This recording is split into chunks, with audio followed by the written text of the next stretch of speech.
Welcome to Once Upon a Real Life with Belle, the podcast where real people share their real stories, the good and the bad. I'm Belle, and this is a space for honesty, vulnerability, and the moments that shape us. No fairy tales, no filters. These are the stories we don't hear enough. Today, my guest is Richie Weed. He's the lead singer of Australian stoner rock, grunge era, Aussie pub rock band Tumbleweed. If you grew up in the 90s alternative scene, you'll know that sound. It's chunky guitars, tight riffs, epic hooks, and completely unpolished in the best way. Tumbleweed reached cult status, and I feel like Richie's journey has been about music first, ego last, and staying true as the world around him changed. Listeners, I'm really glad you're here on this one. Welcome, Richie. Thank you. It's lovely to be here, and thank you for that introduction. And I hope that's true, that, Ego last? Yeah, ego last and the world changed around. It really did. But yeah, has a little bit of ego, but I mean, not much. Yeah, it gets in the way of life and living. Oh, you are a rock star, mate. You're allowed to have some ego. Well, ego in the sense of self, what do I want, out of the world. You want your perception of you to be awesome music, and you want the people to feel that. So that kind of ego, I guess, is just leveling up. Yeah, I'm into leveling up. As I get older, I'm thinking that what it means to other people is less and less important. And what it means to me is more and more important. So I suppose that's, that's ego in a way, but it's all from a good intentions and a good spot, like I don't want, like there's ego can be a dirty word. Ego can also be a very positive thing as well. Bark. Well, that's right. But there's also that nice Buddhist thing that I read the other day. Ego is kind of like the confusion thinking that it's actually you. I kind of like that. Are you talking higher self? Kind of. Yeah. Talking about the collective consciousness being funneled through people, individuals. Oh, I like that. Yeah. And I believe that too. Like a Buddhist thing I read the other day. I thought that's interesting. Something to ponder. Yeah. I've got an episode that I did a couple of months ago. I'm going to shoot you after this, and I'll put it at the end of the episode if listeners want to hear. But he is a trans psychotherapist, and he's amazing. And he speaks really in depth about what you're talking about. And it's actually mind-boggling. And it touches on that. Yeah. Cool. Now, we'll start with a little bit about you. Tell me a little bit about yourself, Richie. So who were you before Tumbleweed? Let's talk little Richie. I was a precocious little upstart, pain in the ass. And I was kind of like a bit of a clown. I come from a family that's immigrated from Wales in like the mid-70s and as a 10-pound pom. And my dad had 3 brothers, and they were out here first. And I had 2 brothers, and my mum brought me and my elder sister over. My younger sister was born out here. So like when we first came to Australia, they didn't really know anybody. So we formed a really tight sort of community of family, like the cousins and the brothers and, the wives. That was basically it. So anytime we went anywhere, we went as a group of 25 people. That was it was a good way of growing up in Australia in the 70s then. I can remember my uncle chopping down trees just on below escarpment to build his house, and there was koalas still up in the bush and stuff like that. And a lot of the roads were still like dirt along the edges and stuff. So it was in Wollongong itself at that time, very heavy steelwork town, coming from Wales being like coal mining, steel town, Port Talbot to Port Kembla, pretty much like just going to the other side of the world. My family, same thing, but all of them came with the concept of creating more opportunity for their children, which is me and my sisters and cousins and stuff, and so on. And I think it was a good move. Australia is sort of like in its infancy of modernism. There was a lot of positive advancements, and also just the lifestyle is like, the weather and the beach and the rainforests, and we've got it all. We really do. There's three big ones you just said. It's the greatest Huge place. draw cards, right? Yeah, yeah. But at the time, I'm not sure how much of that was a draw card for them. It's more just like, oh, let's get out of this stink hole and move to a new place where we all got jobs and it's a new place. See what Yeah. happens. But as a And that's result, Australia. That's Australia, right? it is. Even now. By the time I discovered music and rock and roll, and I started playing drums, um, I just sort of went down this other avenue.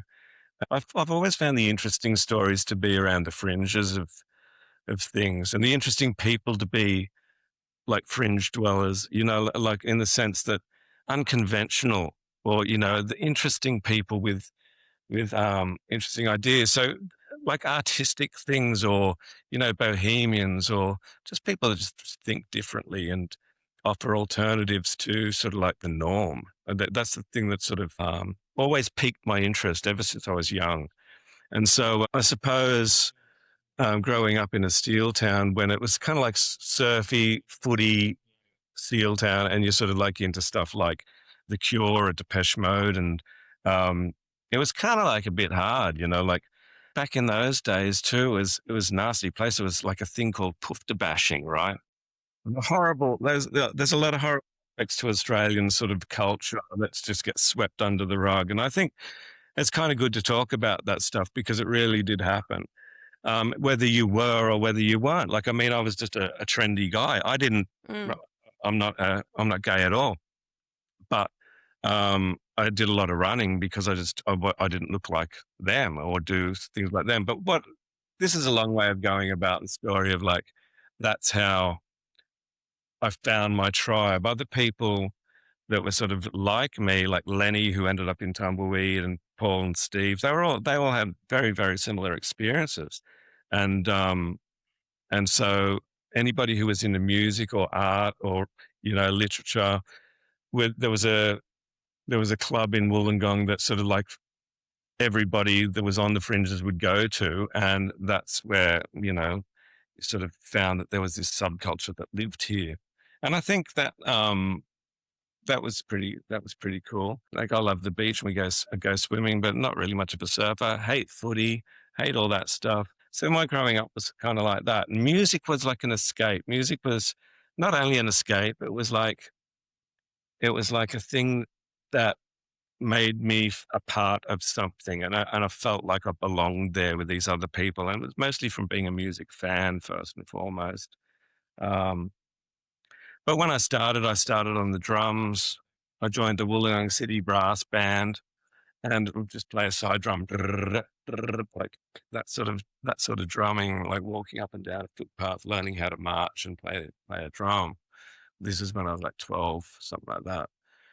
And the Wollongong City Brass Band came from the Steelworks Band, and there was this old man who was the conductor of it, and he'd been tapping his table like for so long. He taught me how to keep a beat. Like, he was so regimental and really full on. I used to be scared of him.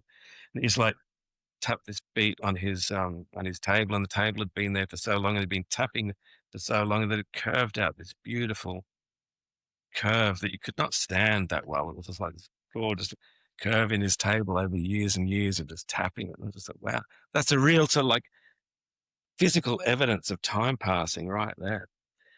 I love that. So you were first drum kit. How old were you when you got your first drum kit? Or was it a single drum? What did you get?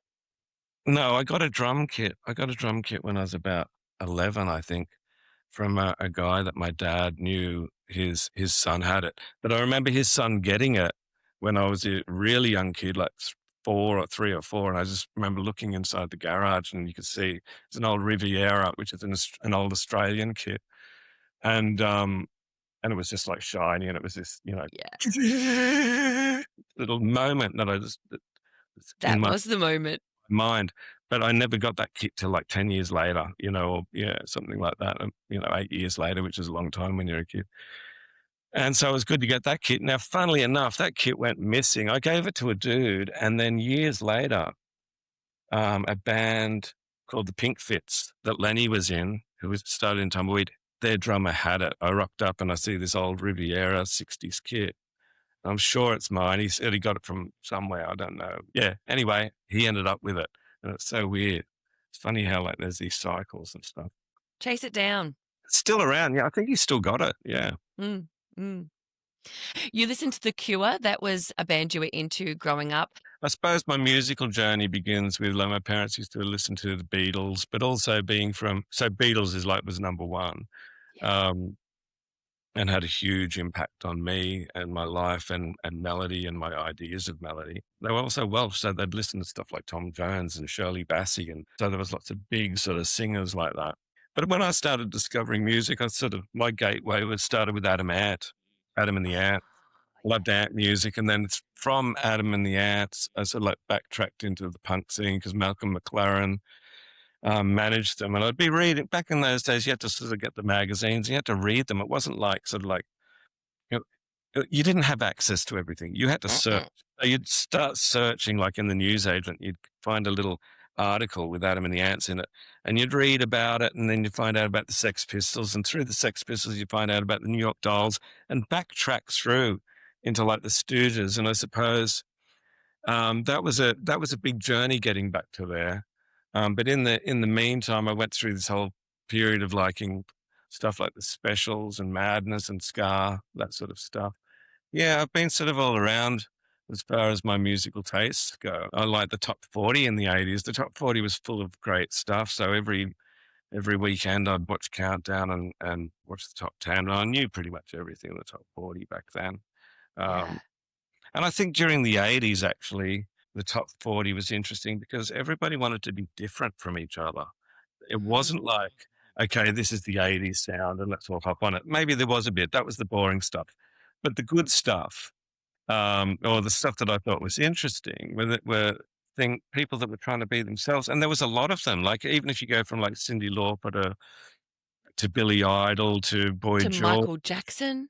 to Michael Jackson, to Prince, to Kylie Minogue, to everybody Bon was Jovi, Icehouse, like all of them. You're right. everyone was Completely different. yeah, they were all different. And they were also like, it was kind of like they were all trying to forge new ground, like bands like even like Thompson Twins and Depeche Mode. And I was a big fan actually more so of the English stuff, I gotta say, in the 80s than the American stuff, which was like Bruce Springsteen. And I didn't really sort of get that till later. And the whole Americana stuff I didn't really start getting into till after I was like 40. And I think it's like that's only because I sort of started going down this other road of songcraft and songwriting and so learnt to appreciate it from a different angle. But I think from vibe only, I was sort of like I was into originality and fashion and I don't know, just sort of like sound, like and there was a lot of cool sounds happening. Like in Duran, you'd have Nick Rhodes doing pretty cool things on his synthesizer. Yeah, so that's Janet how Jackson, Bros, all of them. I went You're just through it. bringing it all back to me now. I want to hear all that kind of music. Yeah, it was good. It was a good time. How I stumbled onto the music that we started making in Tumbleweed was when I was in about year 10 and I met Lenny through my neighbor, and we decided to put a band together, and it was the Proton Energy Pills, and I was playing drums back then, and we went hard for a few years and did okay and made some good inroads. But it was working with those guys, Lenny, Stuart Cunningham in particular had a good record collection. He was the guitarist. Also Lenny's older brother, Dave Curley, and Dave Curley actually used to make me mixtapes of stuff. And most of it was like really cool underground Australian stuff, like the Celibate Rifles, Died Pretty, things like that. But then there would be things like the Stooges and the MC5 and Flamin' Groovies and all this stuff. And I'm just all like just soaking it in, just really so I knew where I was coming from with playing drums in this band, right? And to get sort of in line with my new friends who for this band. But yeah, as I sort of started listening to this music, it's sort of it's just so good. It's just undeniable. It's still some of my favorite records ever and songs and bands still. And that sort of formed the basis for, what we were doing. With Proton Energy Pills, it was more punk. I mean, our first gig was filled with songs from like the Sex Pistols, New York Dolls, Stooges, Ramones. Ramones was the one that actually brought us all together. But yeah, and then when Tumbleweed started, we're getting into more heavier stuff like Black Sabbath and Blue Cheer and bands like that. But this is the wonderful thing about music. It's like it's a continuous journey that's sort of like um, It's an that you're evolution. and it's an evolution, and you're Mm, always mm. inspired and moving and inspired by someone, and even things that you don't like before, you can end up liking later on. It's Yeah. great. Yeah. I Yeah, actually am like that too. So there's some bands that were around when I was younger and I wasn't into, and now I hear them and I'm like, damn, I missed a lot. I missed a lot, but I like that because you yeah, haven't just eaten it all up. It's still there. It's still there, guys. If you want to go back and listen to some cool 80s that's music, right. cool That's 90s music, it exists. Go back and right. listen. And sometimes you're not ready to like get Mm, into it, and I'd prefer to mm. be sort of like real about it and like, yeah, no, I wasn't into that then, but I am now because I don't know, something happens, you change, you evolve, and so you can accept it in a different way. Like I'm sort of saying about a lot of Americana stuff um, that I used to just despise. You get a different appreciation for it at a point where like melody and also when you're younger too. Here's another interesting thing. When you're younger, music is like you're forming your own identity and you're trying to find out where you fit in the world and who you are and what music resonates with you and stuff. Your idea of what's cool just comes down to this like narrow parameter. Like it's just like this narrow, and anything that falls outside of that is uncool. And you're sort of missing out on all this stuff because you've got to be cool because this is the group you're in. This is your Yeah. identity. And Yeah. then when as you grow up, you just go, yeah, okay, I don't need any identity. I know who I am. I'm comfortable with myself and I can like whatever I like. I can love Lionel Richie. Well, That's I've right. always loved Lionel Richie. Why not? Get into it. Commodores. So I think that's quite a liberating thing about growing old, Music. being a human being and listening to music. Yeah. Oh, growing old for sure. I would openly say that I think I am better now. I'm 47, Richie, and I would say that I am better, more knowledgeable, more accepting, happier within myself the older I get. So some people are scared of growing old. I'm completely comfortable with growing old. Yeah. Yeah. I like it. I think, yeah, youth is wasted on the young. And I think Mm, when yeah, I like it too. I mean, it's a natural part of, evolution and life. yeah. And I don't know, there's a richness with growing old and sort of an understanding. And there's a calmness, there's a peace in the sense of like, you're not rushing you don't have to prove anything, like you don't have to prove anything. And maybe an appreciation as well that you don't have. You Totally. think the world is your oyster and rules don't apply, but I think Mhm. as an adult, you have a lot more sight. Yeah, I think gratitude's Mm, a very important thing. gratitude. Mm. So Yeah. let's talk about Tumbleweed. Who's writing the music? Who's writing the lyrics? Is it lyrics first? Is it music second? Is it riff first and we're building lyrics around a riff? What are we doing? Well, when I was playing drums, like most of the drumming I did was in the Proton Energy Pills. And the way those songs were written was there was pretty much dual songwriters. It was Stuart Cunningham and Dave Curley. What happened was at the end of that period, Lenny, who was also writing songs at the time, um, felt that he wasn't able to sort of explore his songwriting within that collective. So started Tumbleweed up, and me and Jay went with him. And the way that I suppose that contributed to the way we moved on was we wanted everything to be sort of like a collective and everything to be democratic. And Mm. so even when we got Steve and Paul in the band, it was all a split five ways and all songs, and all songs are split five ways, but even if anybody comes up with a particular idea, they were all sort of They were all created in the jam room, and we'd jam like nearly every night. And by jamming, it would be just like whoever's noodling away on a riff, people come in. And then when it starts to evolve into something and start to get a groove and a bit of swing, and it's happening, and maybe there's a melody that sort of comes into my mind that sort of like aligns with what's happening, and then I'll just sort of sing blah blah blah blah in a melody, then the song starts to form, and the lyrics are the very last thing that come. And then you structure it as well, of how you're going to structure it. And then there'd be a little bit of other, toing and froing. But in the early days, when we started off doing that, and all five people were completely aligned and sort of like listening to the same stuff, there was like a unity that was pretty tight. That kind of creation was really easy. It was just sort of like it just flew out. It just came out effortlessly. And And what year was that? What year was that when that was you formed 91. Tumbleweed together? So I think working through 91, 92. And yeah, and You so were right on that precipice, because I'm just thinking, yeah. I in my brain, I go years with music, and I'm thinking 91, I was grade 7. So we're talking Vanilla Ice was massive. So if you're watching music shows on the weekends, you've got top 10 is going to be all American, probably. I was out of it by then. So like, yeah, I gave up on popular music. But my point is, the Mm. grunge, you guys were right at the beginning of We that were, grunge that became mainstream.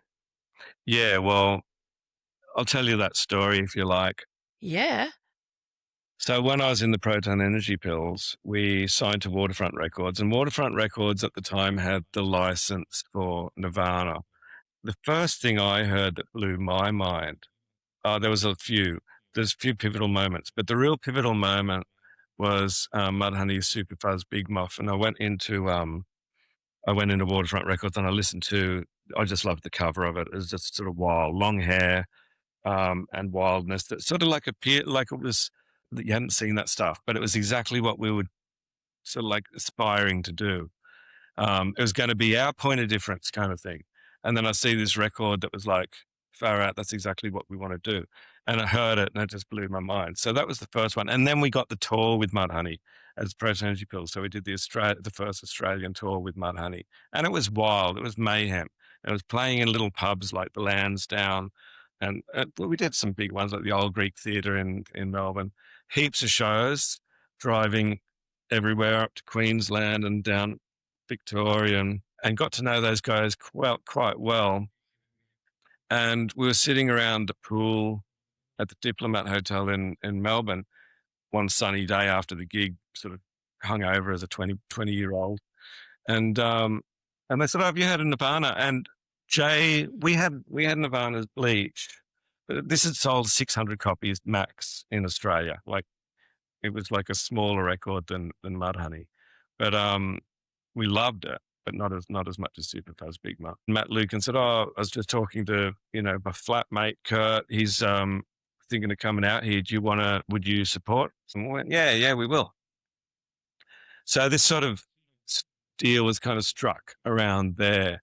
As well, like a few weeks later, or a few weeks before that, we did the Dinosaur Junior tour, which was a real sort of like groundbreaker. You can sort of start to see like the subculture starting to become very vibrant. Still small, like 1,000 people, maybe 1,200 tops, in the city, but it was like this visceral energy. You could it was like this amazing feeling of just something new, mind blowing, and also something that spoke to our age bracket and not the age bracket like 10 years above that was into sort of hair metal stuff or whatever. It was like, it was still heavy music, but without that pretense and without the bullshit.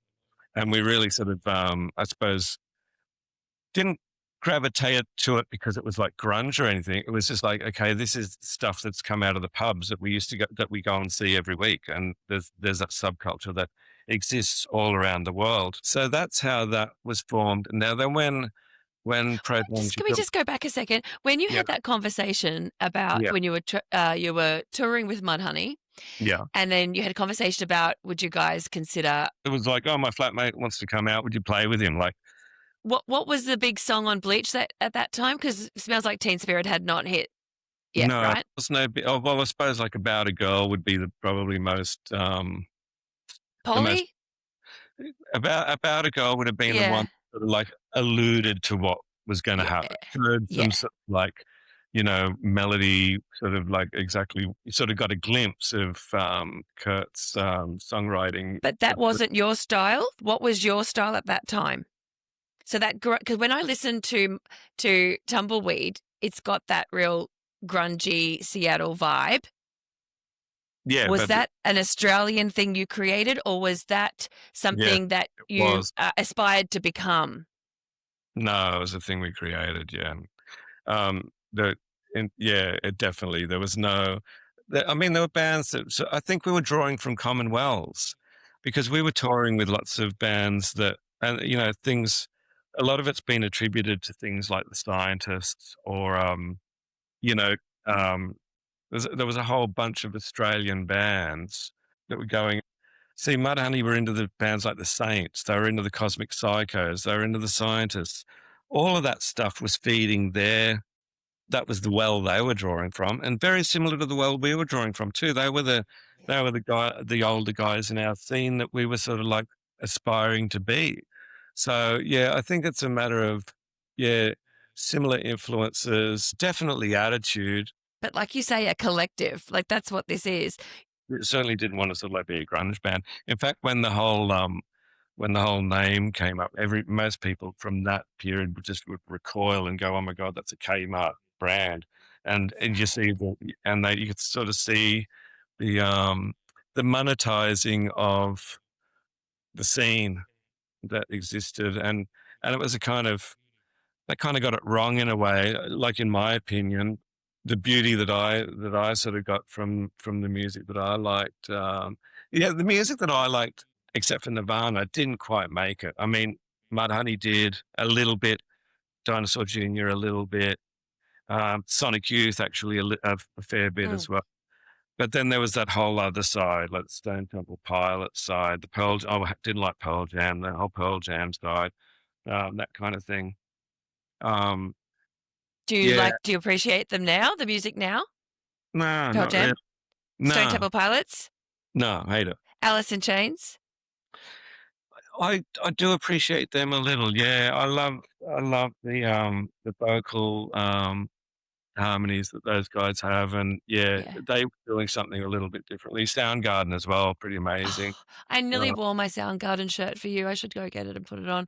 Um, so Alice in Chains got me in the guts for sure. Like mm, I definitely. actually have a moment that I remember, and I was about 20, and I had like a Mustang style red Celica hatchback. It looked like a Mustang, and I had this tape of Alice in Chains. It was unplugged, and I swear to God, I remember listening to that over and over again and thinking, how are these guys not the number one band in the world? Like they were just, to me, so ethereal, Mm, so gorgeous, Didn't get into Pearl Jam till later. mhm. Soundgarden absolutely didn't get into till later. So my Right. brother was right into my brother's Metallica. So I knew all the Metallica songs, Pearl Jam. I knew all that music. Faith No Yeah. More, I love. Faith No More. You like Mike Patton?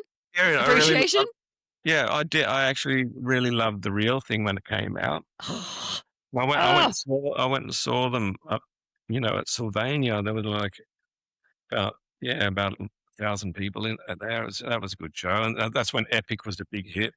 yeah. Yeah. So, but I even loved the albums pre. So Chuck Mosley Oh, was yeah. the lead singer Yeah, yeah, originally. Oh, yeah. Yeah, I oh, remember seeing that, We Care a Lot on Rage and yes. kinda digging it. Yeah. Yeah, yeah. So maybe that was my first rock band that I loved. It was Epic. It was Right. Faith No More Epic. I remember watching it and just going, "What the hell is this? This is the Yeah. best." It was an exciting time. It was.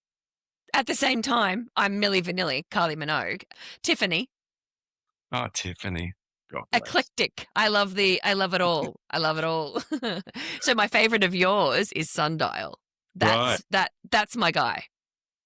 Yeah, well, that was a pretty early one too. That was off the first album, and What year? Can I ask what year would that have been? 92?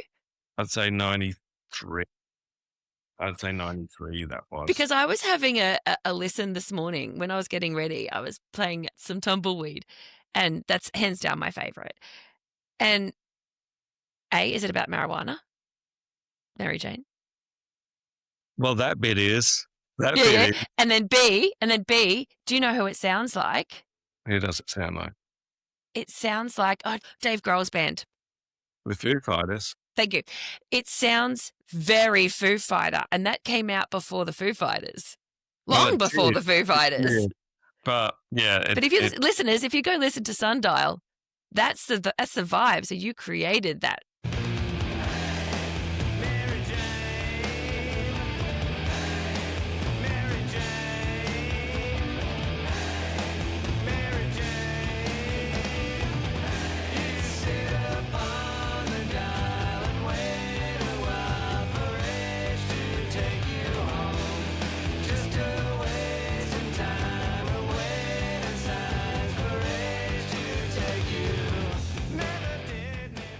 Because what I love about it is it's faster.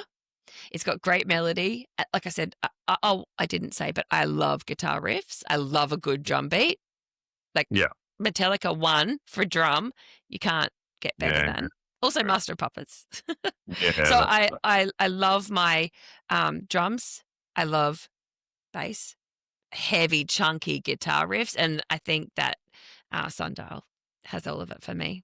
That ticks a few of those boxes for you. Yeah. Mm-hmm. That one was and the Mary Jane bit. Yeah, that would have been me back then for sure. And then I suppose that one. See, we put out 2 EPs, and that one was written in that period, and that's the only song ever that we've sort of gone, okay, let's just save this one for the record. And we knew that would be the single for the first album, and it was always really going to be the single of the first album. So. Have you looked at your Spotify most played? Do you know what your Spotify most played is? Yeah, our most played is Silver Lizard. Yep. By quite a lot. By a ton. So Sundial hits number 4. I would move that right up. Really? Do you know what number 2 is? No. Hang Around. Wow, really? Yeah. Daddy Longlegs. You knew Daddy Longlegs. And then Sundial. Yeah, and then Sundial, Lava Breed, and then we'll keep going. Yeah. Oh my number 5 is Lava Breed. Number 6 is listen to this. Listen to this. Oh, you can't hear it, listeners. Nothing to Do with Weather. Oh, is that right? Yeah, love it. Let me go. That's number 6. Then you've got Acid Rain, TV Genocide, Armchair Ride, Mountain. They're your top 10. Wow. I want to play with them. I want to play with where Belle thinks they all should be. Unusual. No, I love it. You were big on Triple J. Yeah, they were always very supportive of us in their day. Triple Z. Yeah, love Triple Z. Still love Triple Z. Same. Except it's hard to listen to radio now when you have like Spotify at your fingertips. So I'll have your music. I'll have My Faith No More, my Alice in Chains, my Taylor Swift, all on Spotify in a liked album, and then it just rotates. Yeah, right. So you can listen to my music and know she has ADHD. She doesn't know what she wants. You're in a vacuum of your own taste. I love it all, including Jesus Christ Superstar. Tchaikovsky, I can do it all. Yeah, I like a little bit of everything too in my musical taste. No, Triple Z is an amazing community station, and I think, it makes Brisbane culture so much richer. And the thing that you get with something like Triple Z and like, PBS down in Melbourne as well, is you get like radio shows where you get the presenter to share some taste and stuff. There's this humanity there, and that humanity is sort of missing a lot. And I'm starting to crave it, especially now that we're living in this cold world of AI and crap like that. That's human, what a person thinks and how a person expresses, or why does this record mean something to you? And getting those little back announcers where they're actually talking about, I don't know, The that kind of song, thing. the That's song, and how it made them feel listening to it, yeah, their rather opinions on than it. fill up 30 personalities and here's my latest joke and oh, that's a song, but to Yes. fill up space. Um, yeah, it's really, yeah, I think it's really special. And the fact that it's sort of like, what is it? It's 50 years, been 50 years now, Triple Z, and it's an amazing achievement and it's awesome. Yeah, big fan. I love that. And I didn't actually know they were just Brisbane based. We just listened to it. I didn't Yeah, assume they were Brisbane. Yeah. yeah, yeah. I know where they are. I know where Triple Z is in the city, but I just figured it was like Triple J, Australia wide. No, that's a special Brisbane thing. Yeah, Love that. run Love by that for Brisbane. us. Now, tell me about how you moved to become the singer of Tumbleweed. Okay. Well, what happened is we went through a few changes at the start. I was on drums for the first Tumbleweed single, which was a song called Space Friends and Captain's Log, which was produced by Mark Arm from Mudhoney. In the interim there, like just after that came out, the singer at that time was Dave Curley, who was the singer of Proton Energy Pills, who was Lenny on guitar and Jay on bass's big brother, who used to make me those mixtapes. He was the singer. Yes. Yes. And he decided to go overseas. He said, "Look, dudes, I got to go overseas." He met a girl. He was in love. He went over. So Um, he left music. Essentially, he.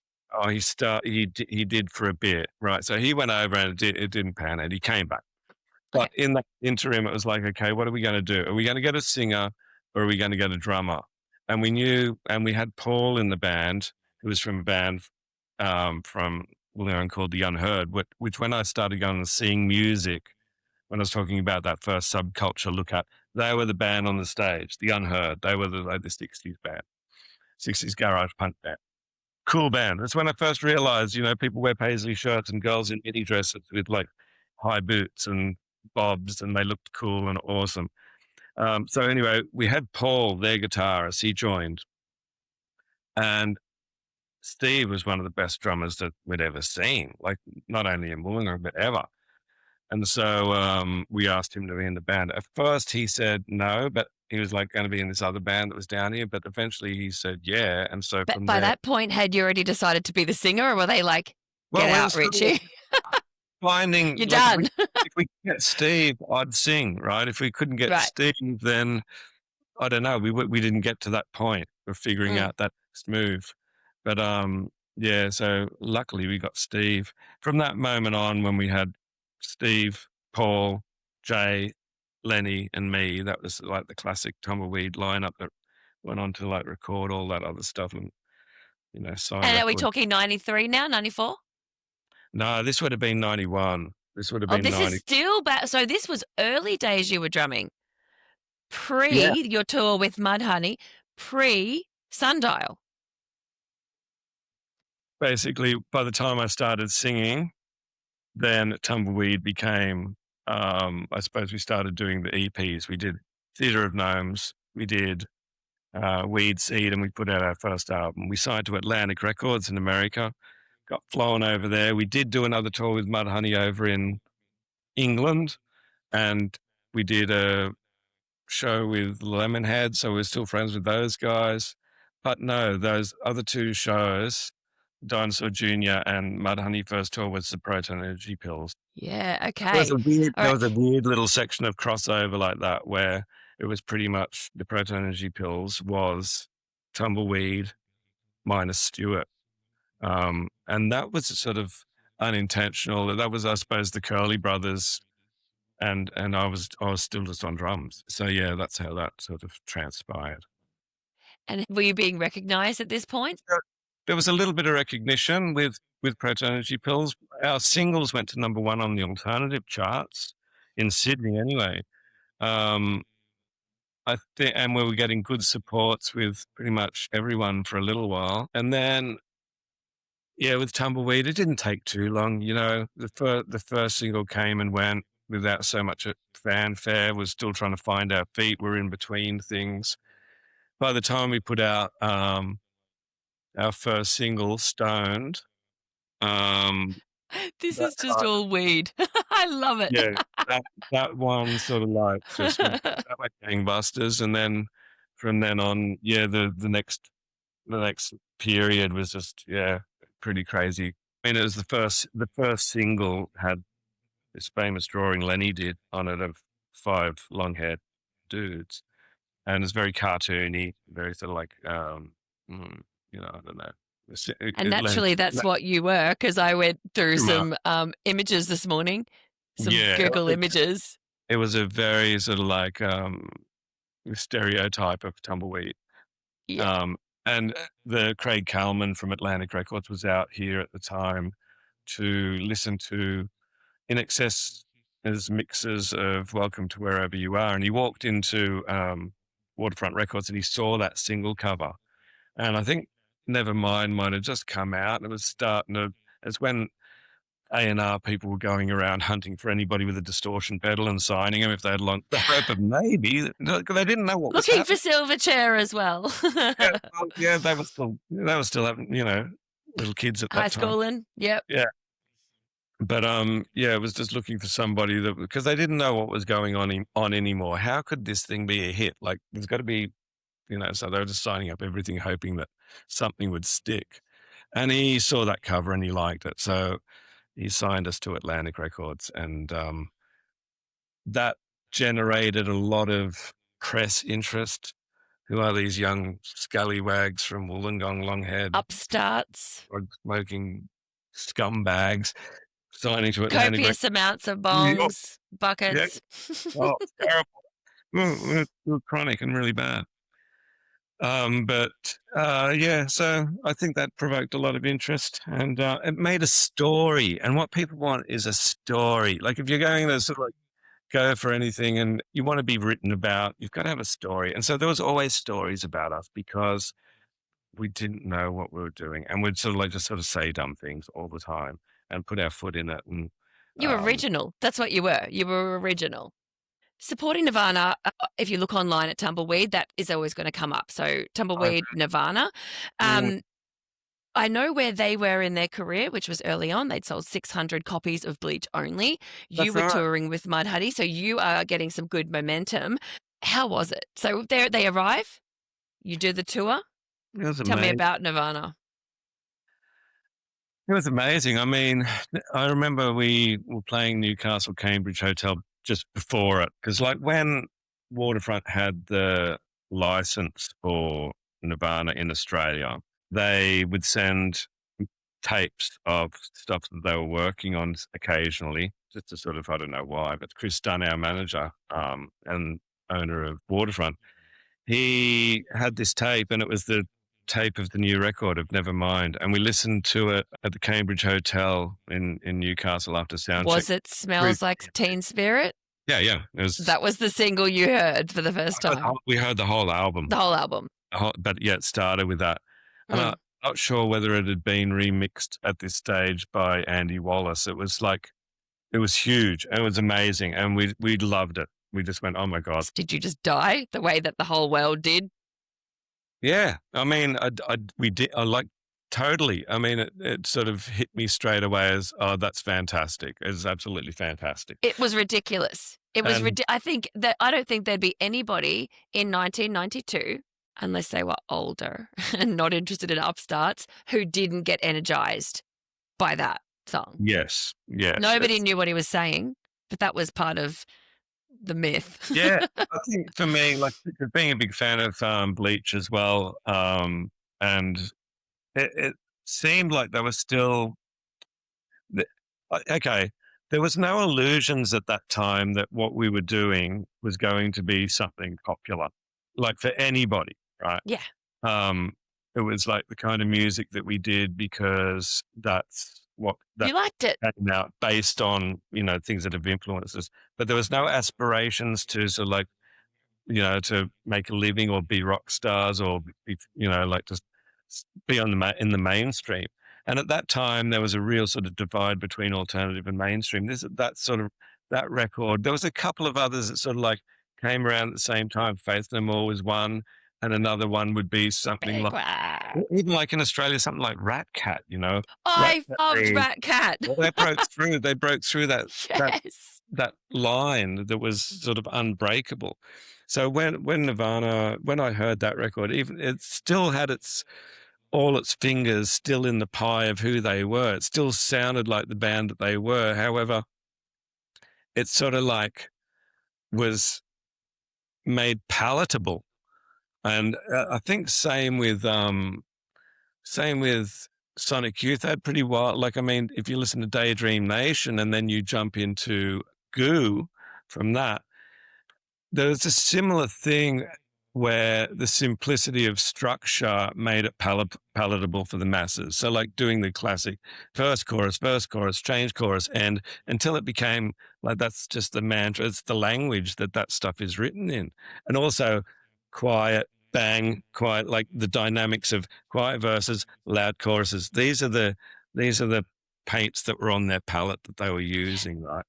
It's exactly what Rat Cat was doing as well. Exactly. And Same formula. At the same time, it's so simple, but it was something that had this primitive sort of like lure that like punk rock does, 3 chords, nice, and nothing complex. It was like a reaction to complexity, to overproduced stuff. It still had power and still had beauty. It didn't have any of the pretense or any of the wankerism. It was really sort of like gritty, just really natural and really natural. And so, yeah, first time I heard that was amazing. So by the time the tour came around, it's been a long time. Well, Steve Pav, who brought them out, had worked out this tour based on them being a band like Mudhoney or like Dinosaur Jr. in that realm, playing 1,000-seat rooms. Smaller venues, 1,000 capacity rooms. Now, in the meantime, Nevermind came out, did what it did, and became this huge phenomenon. But that whole tour was already locked in. So we ended up playing like places like the Phoenician Club, which was on Broadway in Sydney, held 1,200 people. Beautiful old room that's been knocked down now. The Palace in Melbourne, which has been knocked down. The ANU in Canberra. I think we did Theberton Theatre in Adelaide, but that got moved from a place called the Old Lion or something like that, which ended up being too small, so they moved it to the Theberton Theatre. But yeah, these rooms are kind of like, smallish, and it was like the hottest ticket in town, and a lot more people were outside than inside, wanting to get in or just. And who were the fans? Were they kids? Were they kids my age? Because I know everyone was into it. So, or were they 18 plus? Who were the fans coming to these? Well, in Melbourne, we did an all ages show in the day, and then at night we did the over 18s show. The rest of the shows I did were over 18s. But when we say over 18s, most of the people were 8, 19, 20, 18 to 25, Yeah. That would have been predominantly. You had others that were sort of like up a little bit older, but fake IDs. Yeah, I don't know whether some young'uns, maybe there would have been a few, but there was all ages shows put in for that. You had the big day out in I think was all ages or over 15 or whatever. I don't know. Yeah, I looked at that lineup. Yeah. Yeah, and then you had the all ages show at the Palace, which was an astounding show. For me, it was amazing because I was 20 years old. They were probably my favorite. It was my favorite album at the time, my favorite band at the time. They were also friends with Mudhoney and with Dinosaur Jr. There was a bit of history. And so they were in the family. And what was Dave and Kurt like? Loved my Dave, loved my Kurt. Well, Dave was the newest guy in the band, and he was wonderful. Like, I mean, he's really I'll tell you. Well, one night I went up to him after the show. He's always had his eye on the prize, right? He's a lovely person, but he knows what he's doing. He's a very professional Mm. person, and sort of like invited him back to smoke bongs with us, and he goes, "No, I would love to, but you know, I'm the new guy in the band, blah blah blah. I better not." And I was like, yeah, "Look at your singer, mate." He's like, "You're worried about He that." can't even say. He can't even sing. Yeah, but Smells like Teen Spirit. We don't know he what was he's saying. he was amazing. No, they were great. Something about a mosquito. Yeah, well, that's right. But it's about vibe with Kurt. He was amazing, amazing. It's like a lot of people ask me about. I didn't really know him too well. Met him, a couple of times on that tour. Have small talk, really, which was great. But he was I kind imagine he would be shy. I imagine. he was shy. He was shy. He was shy Yeah. off stage. He was sort of like be wanting to involve himself, but he was sort of like being kept in this bubble as well. And Yeah. Courtney came out like during the Melbourne shows, so she wasn't here for the Phoenician. She came after the All Ages show, I think, in Melbourne, and Mm. you hardly saw him. I saw him again in Adelaide. She would have bought him energy. I feel like he might have been my perception as someone who did not know him, a bit of a tortured soul. Like he loved what he did, but the music, but he did it for himself, not for the masses. And maybe all eyes on him was too much for that tortured soul. Yeah, I think that's a pretty sort of a good appraisal of it. I think then again, there's a big part of him that wanted that as well. Like Was that there? loved that. Yeah, of Yeah. course. He wanted to go for it and wanted his music to reach as many people as So it he could. didn't lack the ego we spoke about earlier. He still had that I a don't little think bit. I'm comfortable with being the spokesman of the generation. Mm. Oh, right. Where people just are like fawn over his words Yeah. or what he's doing, because it got a little bit wild. Also, there's a lot of in that kind of situation. I don't really know. I'm just sort of like speculating, but in that kind of situation where you've got everybody just telling you stuff, you don't know where you're at. You don't. It's really hard to, especially if you are get anxiety or you have problems with depression or anything like that. Trying to have sort of like a grip on reality and on your having your feet on the ground, or Yeah. and not listening to that stuff, to bullshit all the time. Make new music. Be here. Where are you? You should have been here 2 hours ago. Like the pressure, probably. Get on the radio. Get this interview done. Yeah, he would have been on a schedule and been taken from one thing to another. Yeah. Mm. So like it's not even get there. It's like Yeah. be in the lobby at this time, and then gone. I'm pretty sure I had my first kiss to lithium. Oh, really? Pretty sure. Right. Heart-shaped box, all of them beautiful. I know. Mm. I'm trying to think. Mine would have been something like, I heard it the other day. I went, oh The first song you had a kiss to, what was it? Okay, what year? And then let me guess. okay. How old were you? I was grade 8. It would have been 1982. Oh, so you would have been something like Jesse's Girl. Yeah, and maybe a year after that. Jesse was a friend. I think it was Ice House. Oh, no. What's that band? Hey? It was Australian, yeah. It was In Excess. In Excess. What's it called? Yeah, no, it's not Dead. It's Original Sin. Oh, yeah. That's a really good song. That's a great song. Yeah. Yeah. There you go, listeners. Yeah, don't tell anyone. Don't tell anybody. This podcast is supported by our friends at ActiveFlex, the Australian pain-relieving gel designed for long-lasting relief for painful muscles and joints. Always read the label and follow the directions for use. If your symptoms persist, please seek advice from a healthcare professional. You can shop online at alphasport.com.au and use my special code, BEL10, BEL10.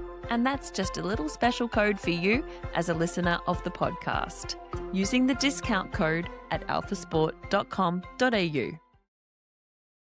Is there anything else you want to talk about with the tours with Mudhoney or Nirvana? Have you got any other tales? Or any other bands that you want to talk about you toured with? Tumbleweed toured with? Met Iggy Pop, yeah, which is yeah. So we played with Iggy Pop at Selena's in Sydney and the Beast Suburban. And I met him. Yes, he signed a poster for me. He just drew a big penis on it, right next to it. Beautiful. Yeah. Yeah. And what about some of the big American ones? So if you were over with Atlantic Records, so Atlantic has some big names on their label. Did you tour with any of the other American bands over there, or was it just Mudhoney? Yeah, I'm trying to think. No, not really. Lemonheads. Hang on, pause. What's that band that Lemon something? They were in that era with those grungy boys, and they had that stupid song that was in the top 10 here that I freaking hated. Was it Lemonheads? Yeah, it could have been. What was this? Mrs. Robinson, is that the one you're talking about? Let me just see. Hang on. Have you got a minute for me to look this up? Yeah. I don't know what it is. Okay, it's not them. It's Lemon something. No, I don't know. In that era, because when I see interviews with Eddie Vedder or anyone like in that era, they loved these guys. Really? Yeah, and they had this stupid song that I hated. It'll come to me. And it was a film clip. It would have cost a lot of money, and it's like Blind Melon. Yes, yeah, that's it. Yeah, Blind Melon. Yes, okay. What was the pull for Blind Melon? The little bee. Did you like them? No. No. People loved it. Like yeah, alternative rock people loved it. They loved that, yeah. Yeah. It's Raining or something. That's the song, yeah. Yeah, that's the one. Yeah. But even like just in that era, I'm in grade 8, grade 9 at the moment, and my brother's got Spoon Man on repeat, right? Soundgarden. I just didn't like it back then. You put it on in my car now, I am 100% all in. Spoon Man, yeah. Spoon Man was an interesting one for them. Yeah, yeah. See, I always thought it was about the hard drugs, but it's not. It's about a dude that he saw with the spoons playing the spoons. That's right. If you turn it up and you're not a little bit deaf like me from going to a Tool concert, it made me a bit deaf, that last Tool concert, you can hear the spoons. It's amazing. Yeah. He's one heck of a spoon player, that guy. Yeah. So what about Tool? Do you like Tool? I'm not a big fan of them, although I can appreciate them. They certainly are amazing. I went and saw them a few years ago, not this last one, but the last time they were out. And would that be 2020, early 2020, before COVID hit? Yeah. Same. And they were excellent. Yeah, I did think they were pretty amazing. And I do have respect for them, and I do appreciate their musicality. So good. Yeah, and their ability for sure.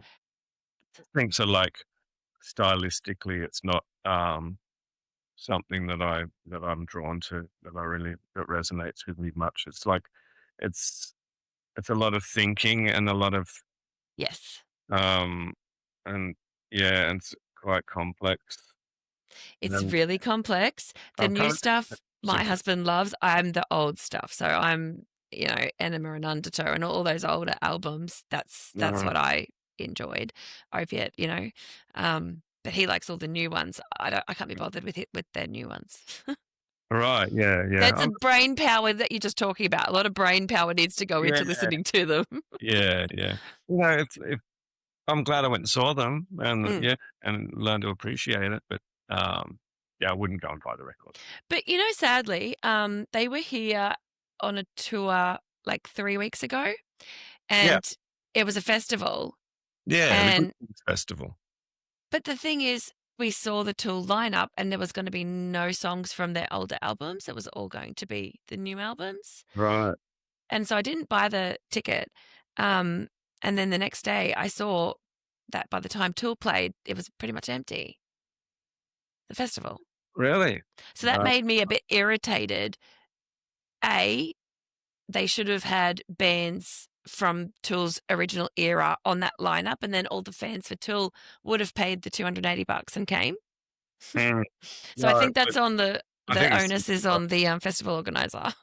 yeah, I think the Sydney one was a different story. I've spoken, Mm, but yeah, that say that everybody was there for Tool, and the rest of that's it, right. yeah, Yeah. the rest of it was kind of like, sort of happened. But you know, Yeah. that's all right. It had quite a diverse lineup. I'm trying to think of else. The Garbage was on it. I They mean, weren't on this one. We didn't have Garbage. Oh, hang really, on. Maybe we did, and I just wasn't a Garbage fan. there's Garbage, Weezer. Yeah, there's a whole bunch. Okay, And so I take it back. I knew them. They just weren't my people. right, yeah, Mm, okay, oops. that's okay. Yeah. So we're now after the height of Tumbleweed. All right. So Um, Tumbleweed has its people. It's got its main focus listeners. What was life like after the hype for you? that's a good question. It's probably like the most important time. Yeah, it was good for a little while. See what happens. I think. Well, what happened for me? My experience of it was you keep believing in the dream, even when the dream becomes a nightmare, and there's only so long. And your wake up call is when you realize that it's a nightmare, and then you go, okay, well, it's time to cut off. But then when you sort of go, so that hit us at around. I mean, we had a slow crumble from about 96 to 2000, so 4 years. But at the time, it seemed like forever. Um, and then from 2000, it was okay because life, your real life, changes. So we put 12 years of total priority into the band. And then it's a matter of changing your mind and going, okay, like other things are happening. I had my daughter at that in 1999. I think Lenny wasn't far behind with his son, like probably the year later. And I think um, at that time you sort of go, now what am I going to do with my life, right? And that's when that brings out the character in people because you sort of have to go, okay, well, what do I want to do? Now, like while Tumbleweed, when we started, like I was told like I wanted to leave school straight away in year 10. And my dad said, no, you can't leave school until you get yourself an apprenticeship, right? So I started working in Sydney I'm a graphic reproducer, right? Now, in that period of doing Tumbleweed for 12 years, graphic reproduction went out the window. Computers were invented. In comes like Adobe Illustrator and Adobe Photoshop and all that sort of stuff. And so everything that was done manually using filters and film and cutting and stuff was all Doesn't exist. and yeah, it's gone. It's gone. Yeah. So I sort of went, okay, well, what do I want to do? I don't know. And I'm selling the records that I was given from Atlantic. Then we got this beautiful box set of Led Zeppelin box set, and I think another AC/DC one with little notes in them from Ahmed Erdogan from Atlantic, and I ended up selling them. Like that's where I was at that point, just to make money to eat. Mm. And I just thought, okay, baby's born, things are going on. You have to get practical, right? You have to get practical. You have to live. Daddy's got to get a job. Yeah. So I ended up becoming a projectionist at this old theatre in town called the Regent Theatre, and I was there until it closed. But during that time, realized my passion for visual storytelling and filming. So I filmed a whole bunch of stuff, and then through that, my journey sort of like gone into sort of like I worked as a producer for Win Television for many years and did the travel shows and traveled the world making travel programs and cooking shows and lifestyle programs. And I also worked in a training facility teaching um, screen, well, television and screen. Worked in recording studios, and now for the past 12 years, I've been at University of Wollongong creating video resource, like learning and teaching resources. So So it's how did all you about, retrain for that? Did you do a course? Did you do a university degree as an adult? nah. You just winged it. Hey guys, just hire me. I know how to do all of it. Well, pretty much. I mean, like, I think just having the experience of making TV, and I Mm. do as well as to like doing those travel shows and stuff like that. I was also like floor managing Bill Collins' Golden Years of Hollywood, and working on the NBL basketball, floor managing that. So like it gave me lots of experience So in. what channels were they? Were they 9 channel? Yeah, I was on Win TV, right? Win TV, yeah. But I think Bill Collins at that time was on Foxtel. But what they Yeah. did, they had a deal. They had a deal using our studio, so I just floor managed that studio while So you got tons of experience, well, it was just like life in the experience in the spotlight, workplace. but real experience, yeah. Yeah. And and so that's how I ended up at the uni. The guy who was like managing the uni, a manager there in production, was working a side gig on the basketball that I was like floor managing that, and we had a beer after it. He said, "Why don't you come over here? I need you over here." So that's where I've been ever since. Mm. The height of Tumbleweed, was life good? Put it in one sentence. Was life good? I was living the dream, baby. Living the dream. What does a good life look like to you now? A good life to me now, um, music is a big part of it. Family, um, love, um, friendships, nature, swimming, coast, bushwalking. Being appreciative of little things. Like, I don't think you need too much. I think that happiness is something that comes and goes, and I think it's something that you have to be mindful of finding happiness in little things, like the way the light hits a leaf, or the way like the smell before rain, the rainstorm. You get that ozone, or So sometimes it's good to be appreciative of what you've got. We're really, really, really, really lucky where we are in Australia. We're so lucky being having the privilege just to sort of like be able to think about things, about what makes us happy, about comforts, about music, Freedom? the music we like, the free. Yeah, Mm. a lot Mm. of people don't even have that, Mm-mm. and it's so it's good to be mindful of that. Also, when you are, your life is so much richer. It's so much better. And so a lot of it's about, I think, working on the way you perceive your reality and the way you create your reality. Like I think, um, yeah, that's a big part of it. So what I see as a happy life is just sort of like a nice, a balance where you sort of can manifest what you want without going beyond what you need. Yeah. Yeah. Comfortable. Mm. Comfortable. Yeah. Well, it I needs like lots of that. music for me. It needs lots of nature. Yeah. So the new music you're making, what excites you about the new stuff? Well, it's been interesting. It's been amazing. I've learnt more in the last couple of years. I've been doing lots of different things. Um, I got to sort of like make my first solo album. I did a show with the Australian Chamber Orchestra the other day. I've been doing, and I did a Neil Young tribute show with Jeff Martin and Shane Nicholson earlier in the year. And I think working on these different projects and working with different people and learning how to sing differently, it made me find my voice. I think like when Tumbleweed started, I didn't really know what I was doing. I was trying to do something. It was really difficult. And so I think doing my solo stuff, I think it's a little bit more authentically me. I think it's yeah, it's not trying too hard. It's just sort of doing, and so that's a beautiful thing, and also And what. what have you called? Is it a band? Is it your name? What is it?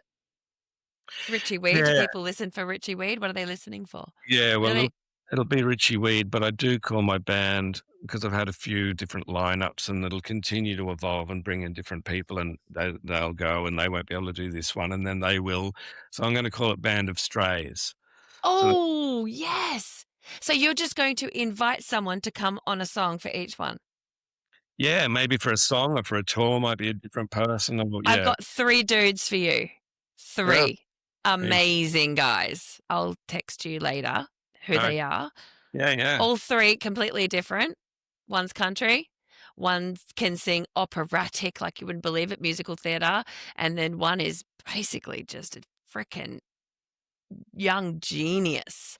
Can Wow. do everything. His guitar, 12-string, amazing. Voice, amazing. I'll send you all 3. So if you want some band of strays from Brisbane, I got 3. Okay, yeah, send them my way. Well, I will. yeah, And it's just compatible. two, yeah, if compatible. 2 last things. If you were going to send a message now to your younger self in the Mm, height of Tumbleweed, mm. what are you saying?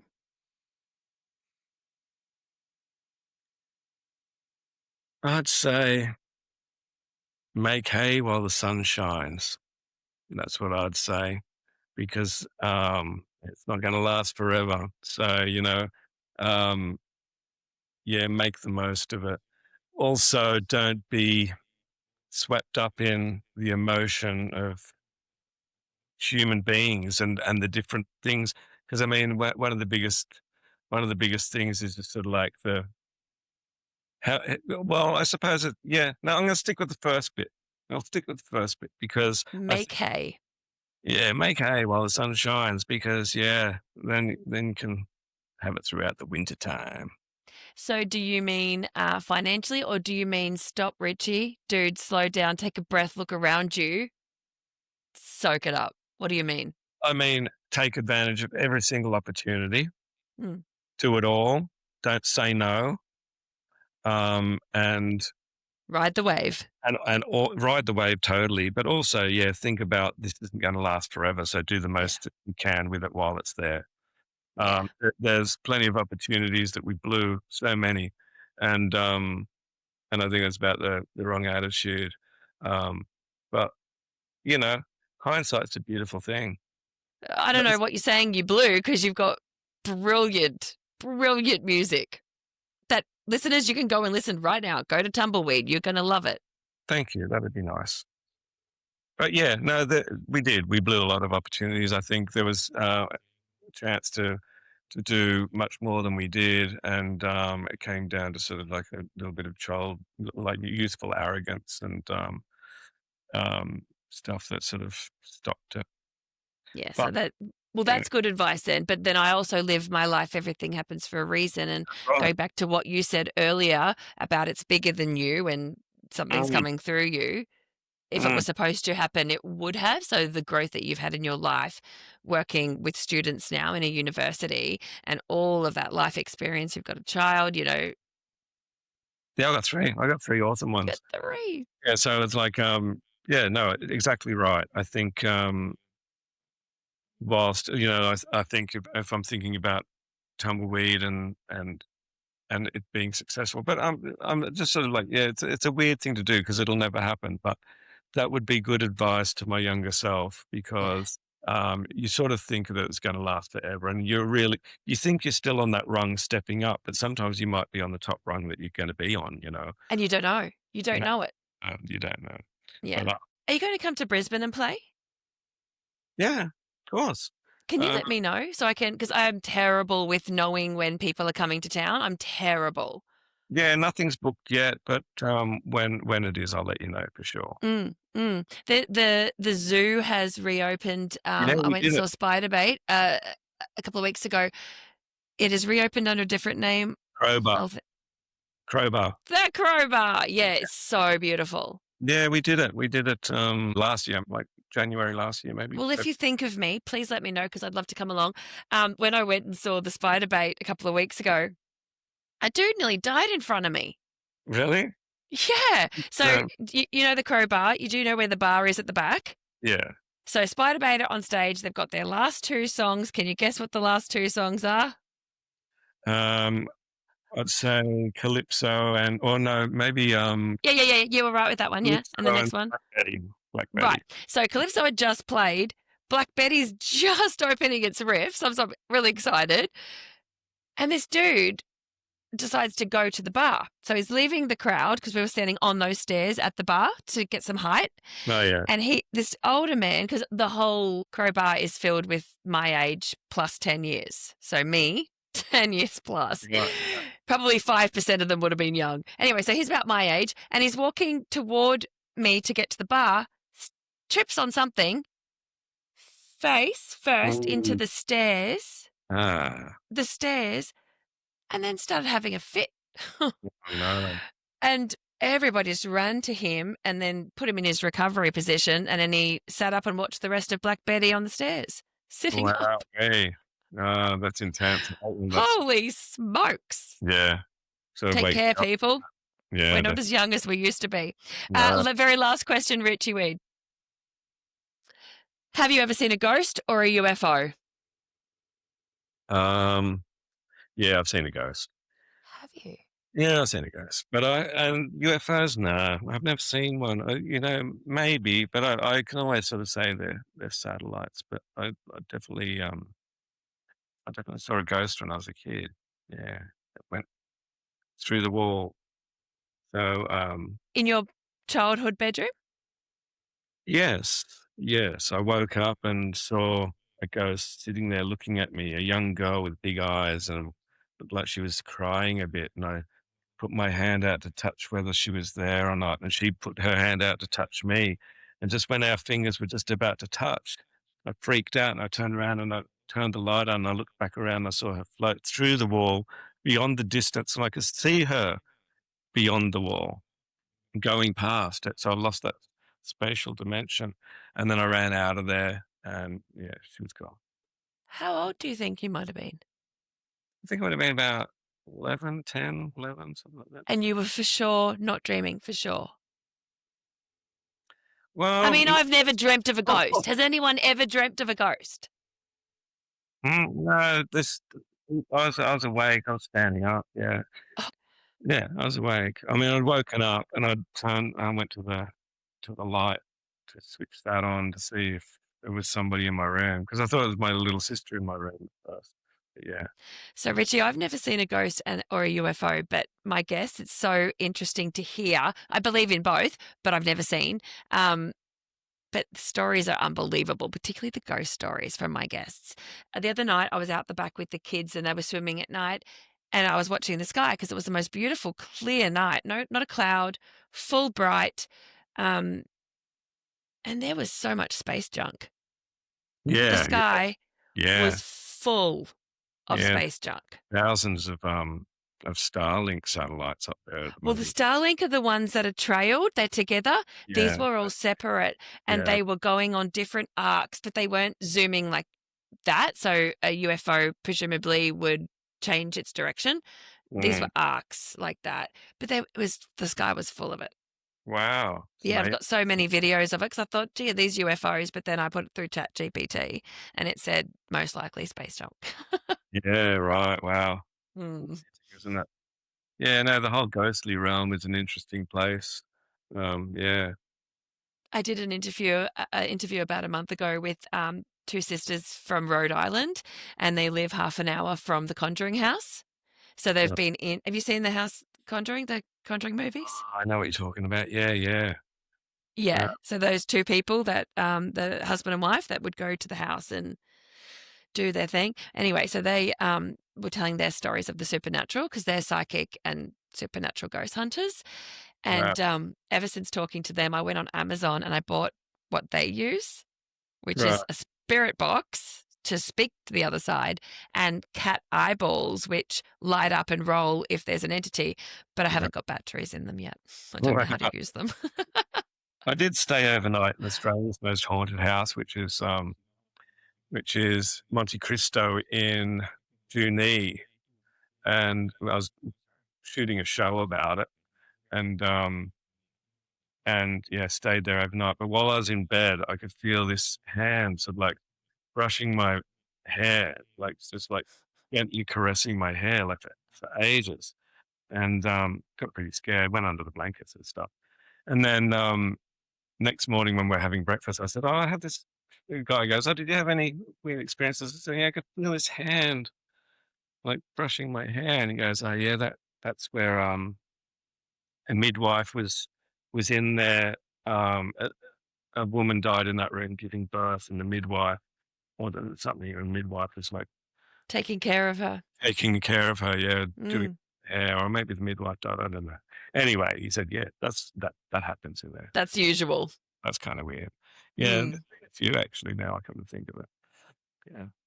yeah. No, I'll find one day. I'll find one. But Richie, it was so good to talk to you today. One of your mates reached out to me and said, "You've got to talk to Richie. He's incredible. He's from Tumbleweed." I'm like, Tumbleweed, yes, please. So Uh, happy to talk to you today. And I really do want to listen to your new music. I did spend all morning listening to Tumbleweed, but I want to delve into the new stuff. yeah, Particularly, I like the idea of you having a guest. So each music song will be different. It'll be completely eclectic.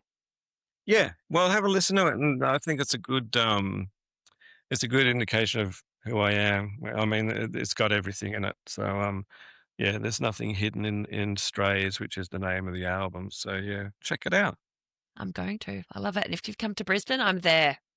Thank you. I'll organise that.